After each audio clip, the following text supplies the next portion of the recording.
தனுஷ் இயக்கி நடிச்சு வர ஜூலை 26ஆம் தேதி வேர்ல்டு வைட் ரிலீஸ் ஆக இருக்கிற படம் தான் ராயன். இது தனுஷோட 50வது படம் அப்படிங்கிறதுனால மிகப்பெரிய எதிர்பார்ப்பு மக்கள் மத்தியில இருக்கு. ப்ரொமோஷன்ஸும் வேற லெவல்ல பண்ணிட்டு வராங்க. அந்த வகையில நேத்து ராயன் படத்தோட ஆடியோ லான்ச் நடந்துச்சு. அந்த ஆடியோ லான்ச்ல தனுஷ் பேசினது சோசியல் மீடியால வைரல் ஆயிட்டு இருக்கு. தனுஷை சுத்தி எப்போதுமே பல சர்ச்சைகள் இருக்கும். அதுல அவருக்கு தொடர்பே இல்லைனா கூட அவரை தொடர்பு படுத்தி பேசப்படுற சம்பவங்களும் நடந்துட்டே தான் இருக்கு. அது எல்லாத்துக்குமே தனுஷ் ராயன் ஆடியோ லான்ச்ல பதிலடி கொடுத்திருக்காரு. தனுஷ் ஆடியோ லான்ச்ல என்ன பேசி இருந்தாருன்னா, 50வது படம் ராயன். சத்தியமா இவ்வளவு படம் நடிப்பேன்னு நான் நினைச்சு கூட பார்க்கல. முதல் படத்திலேயே ஓடிரலான்னு தான் நினைச்சேன். 2002ல என்னோட முதல் படம் ரிலீஸ் ஆச்சு. என்னோட அண்ணன் செல்வராகவன் தான் என்னோட ஆசான் குரு. அவர் எனக்கு நடிக்க மட்டும் சொல்லி தரல, நிறைய விஷயங்களை சொல்லி கொடுத்தாரு. அப்படி சொல்லி கொடுக்கும்போது என்ன அடிச்சிருக்காரு, திட்டி இருக்காரு, ரொம்ப டார்ச்சர் பண்ணிருக்காரு. அவரை நான் ராயன் படம் டைரக்ட் பண்ணும்போது ரீடெக்ஸ் பண்ண வச்சு டார்ச்சர் பண்ணிட்டேன். இவெல்லாம் ஒரு நடிகனானு என்ன பார்த்து கேட்டாங்க. அப்படி கேட்டவங்க மத்தியில என்ன டான்ஸ் ஆட வச்சு அழகு பாத்தீங்க. நீங்க தான் என்ன ஒரு ஸ்டார் ஆக்குனீங்க. நான் போயஸ் கார்டன்ல வீடு வாங்கினதை இவெல்லாம் வீடு வாங்கிட்டான்னு பேசுறாங்க.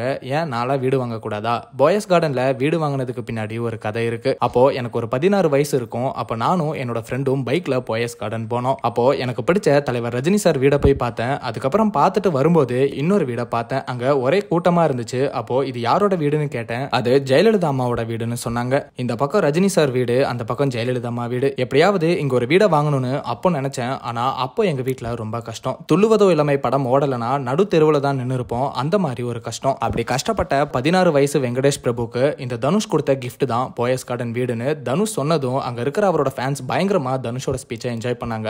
மேலும் அந்த ஆடியோ லான்ச்ல தனுஷ் என்ன சொல்லியிருந்தாருன்னா, நடிக்க வந்த இவ்வளவு வருஷத்துல எவ்வளவு கேலிகள், கிண்டல்கள், உருவ கேலிகள், துரோகங்கள், பொய் அவதூறுகள்னு இப்படி நிறைய பார்த்தாச்சு. அதெல்லாம் தாண்டி இப்படி 50வது படம் பண்ணியிருக்கனா உங்களோட இந்த சத்தம் தான் காரணம். இங்கிலீஷ் பேச தெரியாத என்ன இங்கிலீஷ் படத்திலேயே நடிக்க வச்சிங்க. நம்மளை பத்தி நமக்கு தெரிஞ்சா போதும். என்னை பத்தி எனக்கு தெரியும், என்னை படைச்ச சிவனுக்கு தெரியும், என்னோட அம்மா அப்பாவுக்கு தெரியும், என்னோட பசங்களுக்கு தெரியும், என்னோட ஃபேன்ஸுக்கு தெரியும். உங்களுக்கு காலம் பதில் சொல்லும் அப்படின்னு ஹேட்டர்ஸ்க்கும் பதிலடி கொடுத்திருக்காரு. இந்த ராயன் படத்துல ஏ ரஹ்மான் சார் தான் மியூசிக் பண்ணியிருக்காரு. சாங்ஸ் எல்லாம் வெளியாகி இப்ப நல்ல வரவேற்பை பெற்றுட்டு வருது. குறிப்பா அடங்காத அசுரன் பாட்டு நல்லாவே ஹிட் ஆயிருக்கு. அந்த பாட்டை Dhanush and A Rahman sir சேர்ந்து ஸ்டேஜ்ல லைவ் பெர்ஃபார்ம் பண்ணியிருக்காங்க. தனுஷோட இந்த 50வது படத்துல செல்வராகவன், எஸ் ஜே சூர்யா, துஷாரா விஜயன், அபர்ணா பாலமுரளி, சந்தீப் கிஷான், காளிதாஸ், பிரகாஷ் ராஜ்னு இப்படி பலர் நடிச்சிருக்காங்க. கண்டிப்பா தனுஷோட இந்த 50வது படம் மிகப்பெரிய வெற்றி படமா அமையும்னு நம்புறோம். ராயன் படத்துக்கு நீங்க எந்த அளவுக்கு வெயிட் பண்றீங்க அப்படிங்கறத கமெண்ட்ல சொல்லுங்க.